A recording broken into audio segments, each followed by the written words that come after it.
I welcome you all to awakening classes.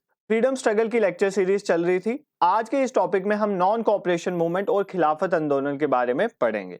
इसको समझने से पहले थोड़ी बैकग्राउंड समझना जरूरी है। 1914 से लेकर 18 के बीच में आपको पता है कि फर्स्ट वर्ल्ड वार होती है और वर्ल्ड वार होने की वजह से इंडिया में कंडीशंस खराब हो जाती हैं, जैसे प्राइसेस चीज़ों के बढ़ जाते हैं और भी हैंडीक्राफ्ट हमारा डिस्ट्रॉय हो जाता है क्योंकि ब्रिटिशर्स वॉर में इन्वॉल्व थे और वो इंडियंस को भी कहीं ना कहीं वॉर में धकेल रहे थे। और आपने देखा कैसे रॉयलाट एक्ट आया जिसकी वजह से हर किसी को इम्प्रिजन कर दिया जाता था 2 सालों के लिए विदाउट एनी ट्रायल। और मॉन्टेगू कैल्मफोर्ड रिफॉर्म हमने पढ़े, उसमें भी इंडियंस को कोई फायदा नहीं हुआ। तो गांधी जी देख रहे थे कि कोई ऐसा इशू मिले हमें जिसकी वजह से हम क्या करें, ब्रिटिशर्स के अगेंस्ट एक मास मूवमेंट स्टार्ट कर सके। और वहीं पर गांधी जी को एक इशू मिलता है, खिलाफत इशू। अब खिलाफत इशू होता क्या, देखो जब वर्ल्ड वार फर्स्ट होती है ना, तो एक तरफ होते हैं अलाइड फोर्सेस, एक तरफ होती हैं एक्सिस फोर्सेस। इसको समझना जरूरी है खिलाफत इशू को समझने के लिए। एक्सिस फोर्सेस में थी टर्की, जर्मनी, ऑस्ट्रिया, और अलाइड फोर्सेस में जैसे ब्रिटिश, यूएस, फ्रांस, यूके, ये सब थे। ठीक है, अलाइड में। अब होता क्या है कि अलाइड फोर्सेस जीत जाती हैं और एक्सिस हार जाती हैं। एक्सिस में टर्की भी था, टर्की हार जाता है। अब जब टर्की हार जाता है तो टर्की बेसिकली क्या था, रिलीजियस प्लेस मानी जाती थी। टर्की में एक रिलीजियस हेड होते हैं जिनको कहते हैं खलीफा। ठीक है, ये मुस्लिम्स के रिलीजियस हेड थे। इनको क्या किया जाता है, इनको अपनी पोजीशन से हटा दिया जाता है, डिसमेंबर किया जाता है। तो वर्ल्ड में जहां भी मुस्लिम्स रहते हैं वो ब्रिटिशर्स के अगेंस्ट खड़े हो जाते हैं और उनको बोलते हैं इन खलीफा को वापस उनकी पावर दी जाए। तो यहीं से इशू स्टार्ट होता है, खिलाफत इशू। खिलाफत इशू ये है कि जो आपने टर्की में जो खलीफा थे उनको जो अपनी पावर से रिमूव कर दिया, उनको दोबारा से पावर देनी चाहिए। ठीक है, अब देखो यहां पर समझो, Muslims of India regarded sultan of Turkey as their spiritual leader. तो सुल्तान ऑफ टर्की को वो अपना स्पिरिचुअल लीडर मानते थे। जब फर्स्ट वर्ल्ड वॉर एंड हो जाती है तो टर्की को डिसमेंबर कर दिया जाता है और खलीफा को पावर से रिमूव कर दिया जाता है। तो इंडियंस चाहते हैं खलीफा को वापस पावर्स दी जाए, इसलिए वो ब्रिटिशर्स के अगेंस्ट खिलाफत मूवमेंट स्टार्ट कर देते हैं। तो इसके लिए सबसे पहले क्या होता है, सबसे पहले 1919 में एक खिलाफत कमेटी बनाई जाती है। ठीक है, और किसकी लीडरशिप में बनाई जाती है, अली ब्रदर्स। ये हमने पहले भी पढ़ा था। अली ब्रदर्स कौन है, मोहम्मद अली और शौकत अली, और इनके अंडर एक खिलाफत कमेटी बनाई जाती है। और ये एक खिलाफत कॉन्फ्रेंस ऑर्गेनाइज करते हैं दिल्ली में नवंबर 1919 में, और जिसमें ये कॉल करते हैं कि हमें ब्रिटिश गुड्स को क्या कर देना है, बायकॉट कर देना है। हम ब्रिटिशर्स का कोई भी गुड्स जो सामान है वो नहीं फिनिश गुड्स खरीदेंगे, बिकॉज हम चाहते हैं कि जो खलीफा है उसको वापस अपनी पावर्स दे दी जाए। अब ये क्या करते हैं, ये बेसिकली गांधी जी को बना देते हैं ऑल इंडिया खिलाफत कमेटी का प्रेसिडेंट, क्योंकि गांधी जी की रिस्पेक्ट सभी करते थे, चाहे वो हिंदूज हो चाहे वो मुस्लिम्स हो। और गांधी जी भी ये देखते हैं कि ये जो मूवमेंट है ना खिलाफत वाली, इसको लेकर एक मास मूवमेंट बनाई जा सकती है अगेंस्ट ब्रिटिशर्स। क्यों बनाई जा सकती है, क्योंकि इस मूवमेंट में मुस्लिम्स भी बढ़ चढ़ के पार्टिसिपेट करेंगे, क्योंकि इनका ये रिलीजियस इशू है। तो गांधी जी इस बात को समझते हैं, इसलिए वो ऑल इंडिया खिलाफत कमेटी को प्रिसाइड भी करते हैं। ठीक है, अब सबसे पहले क्या होता है, 31 अगस्त 1920 में खिलाफत कमेटी जो है इनिशियली स्टार्ट कर देती है नॉन कोऑपरेशन मूवमेंट। तो पहले खिलाफत कमेटी स्टार्ट करती है नॉन कोऑपरेशन, मतलब हम ब्रिटिशर्स के साथ अब किसी भी चीज में कोऑपरेट नहीं करेंगे, इनके लॉज को नहीं मानेंगे, इनके गुड्स को नहीं खरीदेंगे, इनकी चीजों को बायकॉट करेंगे। ये सारा आता है नॉन कोऑपरेशन में। ठीक है, अब कांग्रेस कब नॉन कोऑपरेशन मूवमेंट स्टार्ट करती है वो इंपॉर्टेंट है। सितंबर 1920 में क्या होता है, एक स्पेशल सेशन कांग्रेस का बुलाया जाता है। अब स्पेशल सेशन क्यों बुलाया जाता है, देखो हर साल कांग्रेस का मेन सेशन जो होता है दिसंबर में होता है, बट हमें नॉन कोऑपरेशन मूवमेंट को स्टार्ट करना था, इसीलिए क्या करते हैं, एक स्पेशल सेशन कांग्रेस का बुलाया जाता है। कहां पर, कलकत्ता। आपको याद रखना है कि सितंबर 1920 वाला सेशन जिसमें नॉन कोऑपरेशन प्रोग्राम अप्रूव हुआ था, वो सेशन कहां हुआ था, वो कलकत्ता में हुआ था। तो इस सेशन में जो कांग्रेस है वो क्या करती है, नॉन कोऑपरेशन प्रोग्राम को स्टार्ट कर देती है।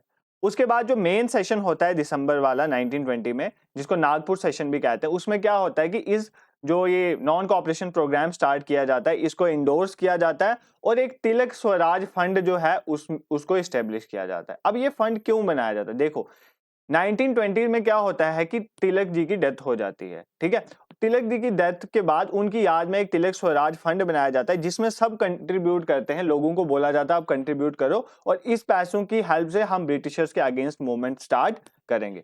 तो दिसंबर 1920 का सेशन नागपुर में होता है, ये आपको याद रखना है। अब स्प्रेड ऑफ मूवमेंट, ये जो नॉन कॉपरेशन मूवमेंट स्टार्ट होती है ये कैसे फैलती है? देखो ये जो नॉन कॉपरेशन मूवमेंट है ना, ये इससे पहले जितनी भी मूवमेंट थी उन सबसे ज्यादा ये फैली थी। कैसे फैली थी? देखो इस मूवमेंट में मुस्लिम्स ने बढ़ चढ़ के पार्टिसिपेट किया क्योंकि खलीफा का इशू था। वुमेन्स ने भी बढ़ चढ़ के पार्टिसिपेट किया था इस मूवमेंट। उन्होंने पर्दा सिस्टम को छोड़ दिया, वो घरों से बाहर आ गई और ऑन रोड उन्होंने स्ट्राइक करना स्टार्ट कर दिया। स्टूडेंट्स की मेजर पार्टिसिपेशन रही थी, स्टूडेंट्स ने स्कूल कॉलेजेस को छोड़ दिया और जो नेशनल इंस्टीट्यूशंस थे, जो हमारे देश के अपने इंस्टीट्यूशन थे जैसे गुजरात विद्यापीठ था, ठीक है, उनको ज्वाइन करना स्टार्ट कर दिया। पीजेंट्स ने भी टैक्स पे करने से मना कर दिया और मूवमेंट्स में पार्टिसिपेट किया। तो इस तरह से ये मूवमेंट जो है ये बढ़ चढ़ के हर रीजन में फैलने लगी। इससे पहले जैसे होम रूल मूवमेंट थी, पार्टीशन के अगेंस्ट जो बायकॉट मूवमेंट स्टार्ट, उनकी जो रेंज थी वो कम थी, बट इस मूवमेंट की रेंज बहुत ज्यादा थी। और इस मूवमेंट में ना हिंदू मुस्लिम यूनिटी भी बहुत ज्यादा देखेगी। क्यों? क्योंकि देखो ना, खलीफा एक मुस्लिम का इशू था और उसको हिंदूज भी सपोर्ट कर रहे थे, तो एक हिंदू मुस्लिम यूनिटी यहाँ पर डेवलप हो जाती है। हिंदू मुस्लिम यूनिटी की मैं आपको एक एग्जांपल बताता हूं कि 1921 का सेशन होता है अहमदाबाद में, जो कांग्रेस का सेशन होता है, उसको प्रिसाइड कौन करता है? उसको प्रेसिडेंट जीतते कौन है? CR Das. बट सीआर दास को तब जेल में डाल दिया गया होता है, तो वो जेल में होते हैं। अब प्रेसिडेंट तो वो होते हैं बट वो जेल में होते हैं, तो इसको प्रिसाइड कौन करता है इस सेशन को? हाकिम अजमल खान। तो वो एक्टिंग प्रेसिडेंट का काम करते हैं। मेन प्रेसिडेंट सीआर दास वो जेल में होते हैं और उनकी एब्सेंस में हाकिम अजमल खान जो है वो क्या करते हैं? इसको प्रिसाइड करते हैं। तो आप देख रहे हो कि हिंदू मुस्लिम यूनिटी कैसे बढ़ रही है इस नॉन कॉपरेशन मूवमेंट में, और ये मूवमेंट बहुत अच्छे से जारी होती है। बट एक ऐसा इंसिडेंट हो जाता है जिसकी वजह से गांधी जी बहुत डिमोरलाइज हो जाते हैं और इस मूवमेंट को रोक देते हैं। तो ये इंसिडेंट आपने सुना भी होगा, चोरी चोरा का इंसिडेंट। तो चोरी चोरा बेसिकली यूपी को उस टाइम क्या था? बेसिकली एक यूनाइटेड प्रोविंस थी ना, यूपी उस टाइम एक प्रोविंस थी, यूनाइटेड प्रोविंस। उसमें एक जगह है गोरखपुर। वहां पर क्या हो जाता है? एक वायलेंस स्टार्ट हो जाता है प्रोटेस्ट के दौरान, पुलिस वालों के बीच में और लोकल्स के बीच में।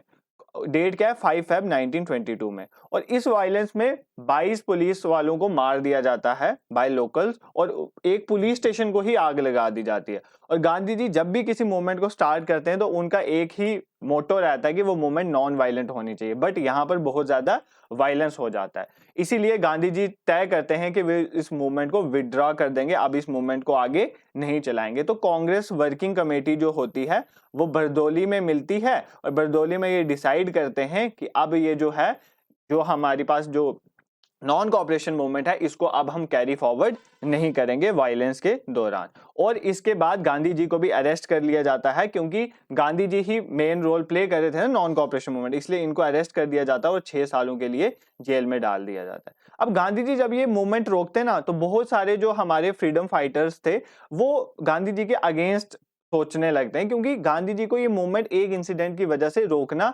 नहीं चाहिए थी। वो ऐसा सोच रहे थे कि ऐसे तो ब्रिटिशर्स भी बहुत वायलेंस करते, तो एक अगर इंसिडेंट हो भी गया था तो ये मूवमेंट नहीं रोकनी चाहिए। बट गांधी जी का व्यू पॉइंट क्लियर था कि अगर वायलेंस होगा तो मैं फ्रीडम स्ट्रगल में पार्टिसिपेट नहीं करूंगा। उनका अपना वे जो था वो सत्याग्रह और नॉन वायलेंस का था। ठीक है, अब 1922 में क्या होता है आपने देख लिया, गांधी जी को डाल दिया जाता है जेल में, तो मूवमेंट रुक जाती है। अब यहां पर क्या होता है कि जो कांग्रेस के अंदर है ना, वो 2 ग्रुप बनने स्टार्ट हो जाते हैं। ठीक है, जब मेन लीडर जेल में है तो ऑब्वियस है बाहर 2 ग्रुप्स की फॉर्मेशन होना शुरू हो जाएगा। वो ग्रुप्स कौन से बनते हैं? एक स्वराजिस्ट और एक नो चेंजर। स्वराजिस्ट क्या चाहते हैं? स्वराजिस्ट चाहते हैं कि हमें अब क्या करना चाहिए, जो इन्होंने पहले लेजिस्लेटिव काउंसिल से बायकॉट करके मूवमेंट स्टार्ट करी होती है ना, तो स्वराजिस्ट चाहते हैं कि हमें ब्रिटिश की जो लेजिस्लेटिव काउंसिल है उसमें वापस एंटर करना चाहिए और हमें काउंसिल में इलेक्शन में पार्टिसिपेट करना चाहिए, ये चाहते हैं। और नो चेंजर चाहते हैं कि नहीं, हमें लेजिस्लेटिव काउंसिल में पार्टिसिपेट नहीं करना चाहिए, हमें कंसंट्रेशन करना चाहिए कंस्ट्रक्शन वर्क, मतलब लोगों को बाइंड करके रखने में, ताकि हम वापस से मूवमेंट को स्टार्ट कर सकें, ये वो चाहते हैं। तो स्वराजिस्ट वो थे जो चाहते थे कि लेजिस्लेटिव काउंसिल में पार्टिसिपेट करना चाहिए। इसमें कौन आते हैं? सीआर दास, मोतीलाल नेहरू, अजमल खान, ये मेन थे स्वराजिस्ट लीडर। और नो चेंजर में सी राजगोपालाचारी, सरदार वल्लभ भाई पटेल, राजेंद्र प्रसाद और MA अंसारी, ये जो थे ये चाहते थे कि हमें लेजिस्लेटिव काउंसिल में पार्टिसिपेट नहीं करना चाहिए, हमें कंस्ट्रक्शन वर्क में पार्टिसिपेट करना चाहिए। तो एक गया सेशन होता है, अब 1922 का गया एक प्लेस है बिहार में, वहां पर एक सेशन होता है, वहां पर स्वराजिस्ट और नो चेंजर्स के आपस में बनती नहीं है, इसलिए CR दास जो स्वराजिस्ट के प्रेसिडेंट थे और मोतीलाल नेहरू जो है ये रिजाइन कर देते हैं कांग्रेस से और एक अपनी पार्टी बनाते हैं जिसको क्या नाम दिया गया, खिलाफत स्वराज पार्टी या स्वराजिस्ट पार्टी। और पेपर में क्वेश्चन फ्रेम होता है कि स्वराजिस्ट पार्टी की फॉर्मेशन कब हुई थी, तो इस सेशन में हुई थी। और ये कौन इसको प्रिसाइड करे थे, प्रिसाइड करे थे CR दास और सेक्रेटरी थे मोतीलाल नेहरू। और ये चाहते थे इस पार्टी के थ्रू कि हमें लेजिस्लेटिव काउंसिल में पार्टिसिपेट करने दिया जाए। ठीक है, इनकी सोच भी अच्छी थी, ये चाहते थे कि काउंसिल के अंदर जाके ये क्या करेंगे, जो लोग हैं उनके लिए अच्छे अच्छे रिफॉर्म्स लाएंगे, ब्रिटिशर्स अगर कोई गलत एक्ट पास करने की कोशिश कर रहे हैं तो उनको रोकेंगे। पर नो चेंजर्स चाहते थे कि ये ऐसा नहीं होना चाहिए, हमें लोगों को ज्वाइन करने में वर्क करना चाहिए। तो दोनों की सोच अपने अपने लेवल पर ठीक थी। और जैसे सूरज स्प्लिट में 2 स्प्लिट हो गया था ना, मॉडरेट्स और एक्सट्रीमिस्ट अलग हो गए थे, गांधी जी ये बिल्कुल नहीं चाहते थे कि ऐसा कांग्रेस में बंटवारा वापस हो। तो क्या होता है कि बेलगांव में एक सेशन होता है 1924 में, और ये इकलौता सेशन है जो गांधी जी प्रिसाइड करते हैं। तो ये आपके पेपर के लिए बहुत इंपॉर्टेंट है। एक ही सेशन है जिसमें गांधी जी प्रेसिडेंट बने थे, वो 1924 में हुआ था बेलगांव में। और इसमें गांधी जी बोलते हैं कि ये जो स्वराज पार्टी बनी है ना, स्वराजिस्ट पार्टी बनी है जिसको खिलाफत स्वराज्य पार्टी भी बोला गया, ये वर्क करेगी काउंसिल में, ये वर्क करेगी लेजिस्लेटिव काउंसिल में पार्टिसिपेट करेगी as an integral part of Congress. मतलब ये कांग्रेस से अलग नहीं है, ये कांग्रेस के इंटेग्रल पार्ट होकर ही पार्टिसिपेट करेगी लेजिस्लेटिव काउंसिल में। और नो चेंजर को बोला गया कि आप कंस्ट्रक्टिव वर्क में पार्टिसिपेट करो। तो देखो गांधी जी का कितना इंपॉर्टेंट रोल है, उन्होंने एक स्प्लिट होते होते रोक दी बेलगांव सेशन ऑफ 1924 में। और ये पेपर में क्वेश्चन फ्रेम होता है। ठीक है, this is all about for today's lecture, कैसे नॉन कॉपरेशन मूवमेंट स्टार्ट हुई, गांधी जी ने खिलाफत इशू को यूज करा इस मूवमेंट को स्टार्ट करने के लिए, और कैसे बाद में गांधी जी ने चोरी चोरा इंसिडेंट के दौरान इस मूवमेंट को रोक दिया, और कैसे बाद में 2 ग्रुप्स बन जाते हैं, स्वराजिस्ट और नो चेंजर, और उनमें स्प्लिट ना हो इसलिए गांधी जी बेलगांव सेशन में क्या करते हैं, उनको बोलते हैं कि Swarajist with in the domain of Indian national Congress participate करेंगे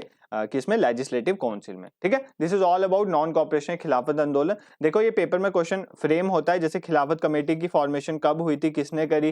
ठीक है, गांधी ऑल इंडिया खिलाफत कमेटी को प्रिसाइड कौन कर रहा था। देखो अगर आपको पता नहीं होगा कि गांधी जी भी प्रिसाइड कर, आप कभी मार्क ही नहीं कर पाओगे, क्योंकि खिलाफत एक मुस्लिम का इशू है और गांधी जी इसको प्रिसाइड करें। अगर आपको ये चीजें पता होंगी तो पेपर में एलिमिनेशन भी फिर काम करती हैं। ठीक है, और आपको ये इंपॉर्टेंट सेशन पता होना चाहिए, जैसे अहमदाबाद वाला जो सेशन है इसकी एक खासियत है, क्योंकि इसको प्रिसाइड CR दास जेल से कर रहे थे और हाकिम अजमल खान एक्टिंग प्रेसिडेंट थे। फिर चोरी चोरा इंसिडेंट के बारे में पता होना चाहिए, फिर आपको ये पता होना चाहिए स्वराजिस्ट और नो चेंजर में कौन कौन से लीडर थे, फिर गया सेशन में क्या हुआ। ठीक है, और इंपॉर्टेंट सेशन बेलगांव वाला आपको पता होना चाहिए। ठीक है, so this is all about for today's lecture. अगर आप हमारे चैनल में नए हैं, आपको कंटेंट पसंद आ रहा है तो चैनल को सब्सक्राइब करें। डिफरेंट कोर्सेज हमारे चैनल में चल रहे हैं, आप प्लेलिस्ट चेक कर सकते हैं, चाहे वो इंडियन पॉलिटी की सीरीज हो, फ्रीडम स्ट्रगल रिलेटेड MCQs भी हम कंप्यूटर में चला रहे हैं, साइंस रिलेटेड MCQs भी चल रहे हैं, JKSSB रिलेटेड भी हमने टारगेट बैच स्टार्ट करें। तो आप हमारे चैनल को सब्सक्राइब करें, और हमारे टेलीग्राम का लिंक डिस्क्रिप्शन में डाल देंगे, वहां पर 8 बजे डेली क्विज होता है, प्लस PDF भी वहीं हम शेयर करते हैं। Thank you so much for watching.